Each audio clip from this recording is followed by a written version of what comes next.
Good morning, Alan. Hello, everyone else. I'm Terry, and welcome to Tardis Spider. Today, the first seven stories. What do I find unique about the first seven stories? Well, the TARDIS is the focus of every single one of the first seven stories. If you like this video, please like and subscribe.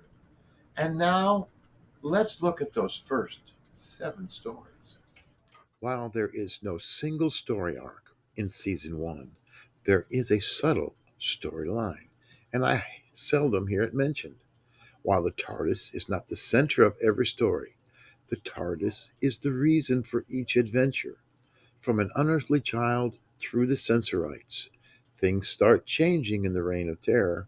In the Reign of Terror, they will start splitting up the TARDIS crew. But in those first seven stories, each story is really focused on the TARDIS.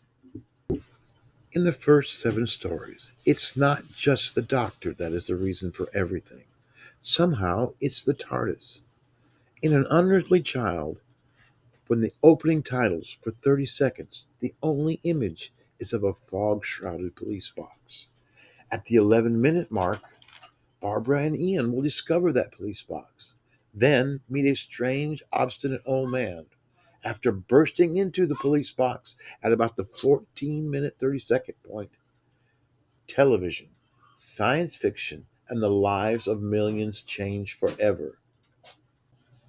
So, for over 10 minutes in this first episode, and 10 more to start the second episode, this story is about the TARDIS.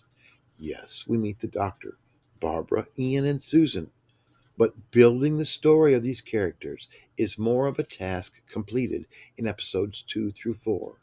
But the TARDIS is why and how the adventure begins. The Daleks are the driving force and the focus in the second story, as they should be. But without the Doctor disabling the TARDIS, they do not visit that distant city. I'm going to leave the video for a second for a short ramble about that distant city. The Doctor wants to visit that city in the distance. Several hour walk, I would assume. Now, he needs to go there to find Mercury to refill the fluid link, I believe it is.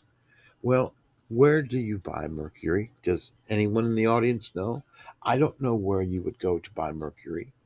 So you're going into a city that you believe is to be empty, looking for something that is difficult to find without any idea where to start your search. This is really a bad plan. You could honestly search an abandoned city of any size for over a year before you would find Mercury to fill a fluid link. In The Edge of Destruction, saying this one about the TARDIS is easy. A switch is jammed, all are in danger, and somehow this machine communicates with the crew, saving everyone and itself. Marco Polo. Here there is a large gap in my knowledge. What do I know about this story? I have not seen the telesnaps or read the book, but I do believe they lose possession of the TARDIS, and the journey is in an attempt to regain it. On Marinus, the TARDIS crew search for the four keys to a strange machine that will overcome the Void. But why are they on this quest?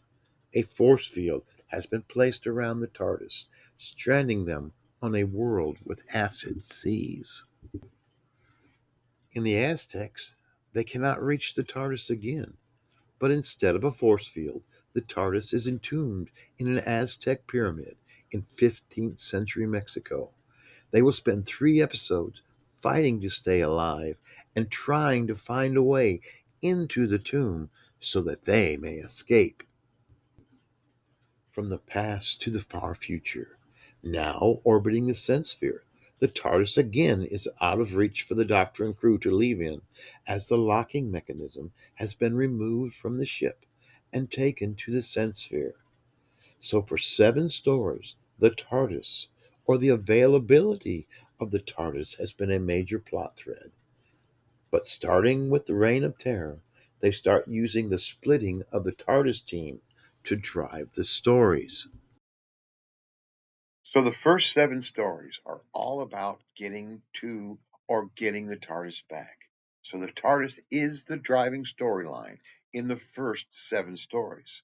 What do you think?